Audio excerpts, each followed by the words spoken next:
안녕하세요. 장창호 삼국유사 제4권 첫 시간입니다. 오늘은 신라 제30대 임금이며 통일신라의 첫 왕이신 문무왕에 대해서 말씀드리겠습니다. 서기 661년에 즉위하여 20년간 나라를 다스리게 됩니다. 통일의 과업을 달성한 지 몇 년째, 아직도 백제에서는 군사들이 일어납니다. 자, 그것을 진압하기에 바쁘고, 또 고구려도 마찬가지입니다. 여러 가지 나랏일이 어수선합니다. 제일 먼저 해야 할 일이 무엇이겠습니까? 네, 왕권 강화입니다. 그래서 궁도 보수하여 크게 짓고 여러 가지 왕의 위엄을 갖추는 제도를 개혁을 합니다. 그리고 당나라의 원군을 받았기 때문에 당에 대한 예우와 처신 이런 것들이 굉장히 예민할 때입니다. 그때 당나라에는 당고종이 황제였습니다. 당나라의 김인문은 신라 문무왕의 동생입니다. 김인문이 군사 통일 전쟁을 할 때 부사령관이었습니다. 소정방이 사령관이었고, 김인문이 당에 가 있었습니다.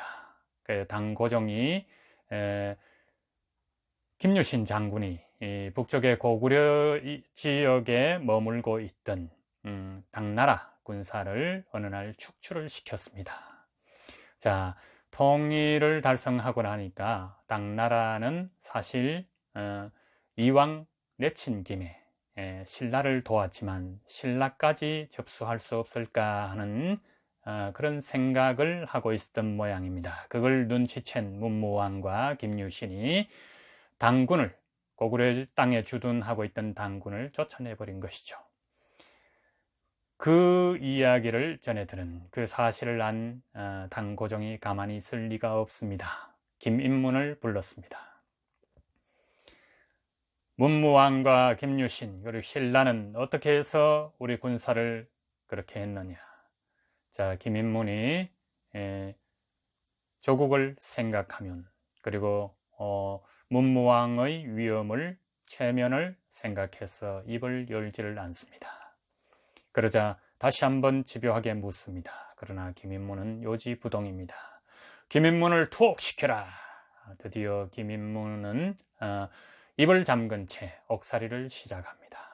자, 그때 마침 의상대사가 당고종을 방문했습니다.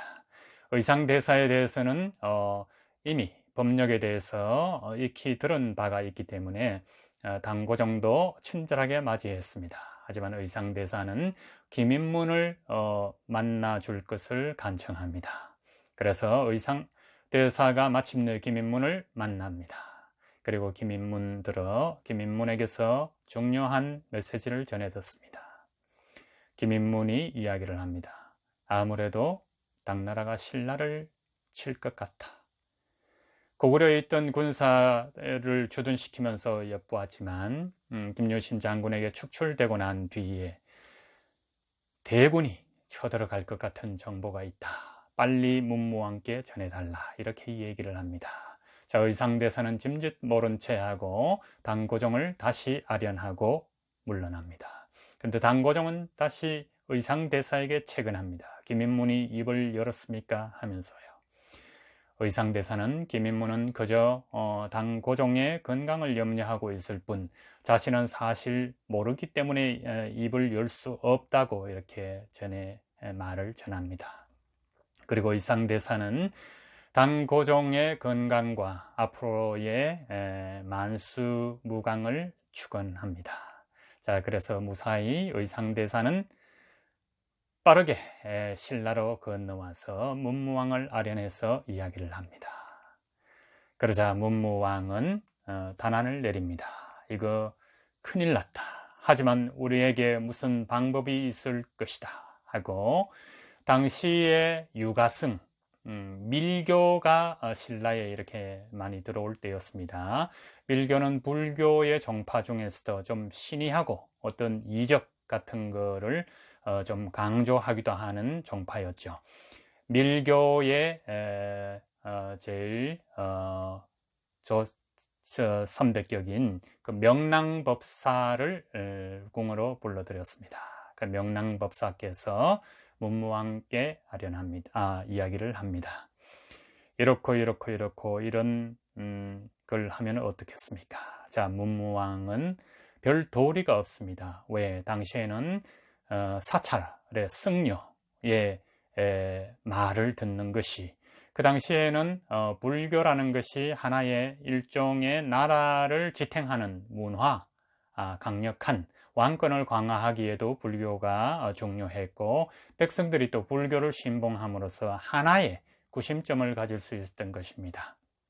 그래서 승려들은 그 중에서도 유명한 당시의 밀교가 성행이기 때문에 이 밀교의 승려들의 이야기를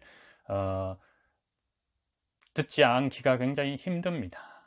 자, 8세기경에는 해초, 여러분 잘 아시죠? 해초가 왕호 천축국전을 썼는데 당시의 구법성들이 대체 밀교를 신봉하던 승려들이었습니다. 어쨌든 명랑법사에게 전권을 위임합니다. 명랑법사가 작전을 꾸밉니다. 자, 신유림 쪽에다가 사천왕사를 만들어라. 하지만 지금 쳐들어올 건데 사천왕사를 어떻게 바쁘게 만들 수 있겠습니까? 그래서 채색한 천으로 절을 세우는 것입니다. 네, 오늘 자꾸 다운이 됩니다. 저도 빠르게 해야겠습니다. 12사람의 유가승과 함께 기도를 합니다. 문두루 비법입니다. 바람아 불어라 당구는 간다. 이대로는 아닐 것입니다. 여러분, 2002년 붉은 악마 한번 생각해 보시죠. 월드컵 할 때 대한민국 하면서 온 국민이 힘차게 소리치자, 자, 우리의 월드컵 출전한 대표 선수들이 기운을 받았어. 4강이라는 우리 축구사에서 기적을 이루어낼 수 있었던 것이 다 이 응원 덕분이었습니다. 온 국민이 밤에 힘차게 같이 외치는 대한민국이 바로 문두루 비법에서 온 것입니다. 문두루 비법으로 온 신라의 백성들이 외쳤습니다. 바람아 불어라 당구는 간다. 바람아 불어라 당구는 간다. 이렇게 해요. 아니나 다를까 태풍이 불어왔습니다. 폭풍우가 몰아치기 시작했습니다. 50만 대군이 그대로 황해에 수장되었습니다. 어마어마한 사건입니다. 자, 문두루 비법 때문에 태풍이 불어온 거겠습니까? 그건 시청자 여러분이 생각해 보시기 바라겠습니다. 자, 그래서 당고정은 다시 한번 시체말로 꼭지가 돕니다. 그래서 5만 군사를 다시 보냅니다. 바다로. 그러자 명랑법사와 유가승은 다시 문두루 비법을 시작합니다. 바람아 불어라 당구는 간다. 바람아 불어라. 와. 그 소리가 황해까지 들려옵니다. 5만 군사가 어디선가 들려오는 이것이 우레 소리인지 무슨 소리인지 지진 소리인지 알 수 없는 그 기운에 휩싸였습니다. 그리고 그때 때마침 또 태풍이 불어서 5만 군사가 그대로 수장되었습니다. 자, 이런 이적이 생겼습니다. 그래서 당고정은 사신을 보내기로 했습니다. 악붕귀라는 사신을 시켜서 신라로 보냈습니다.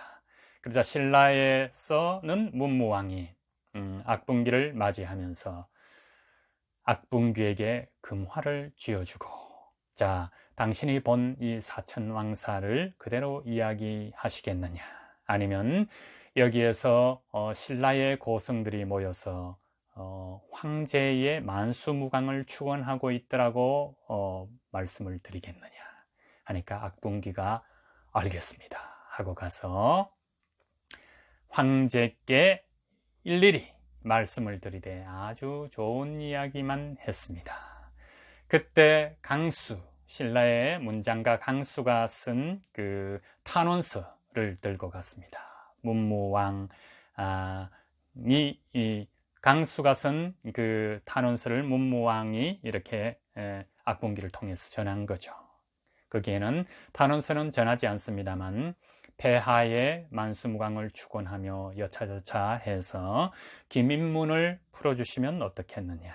자, 55만 대군을 수장시킨 적국의 왕이 하는 탄원대로 김인문을 풀어줄 것인가. 하지만 당고종은 째째한 주군이 아니었습니다. 그래서 김인문을 풀어주라 했습니다. 하지만 덕방에서 고문에 못 이겨서 풀어주려고 보니까 이 김인문이 거의 죽을 지경인 것입니다. 3년 전인가요?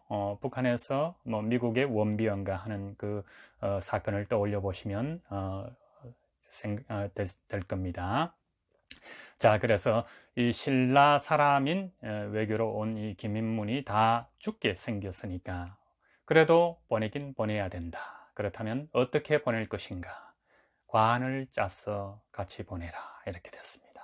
그래서 관을 옆에 놓고 그 다음에 김인문을 침상에 누워서 이렇게 신라 궁궐까지 도착을 했습니다.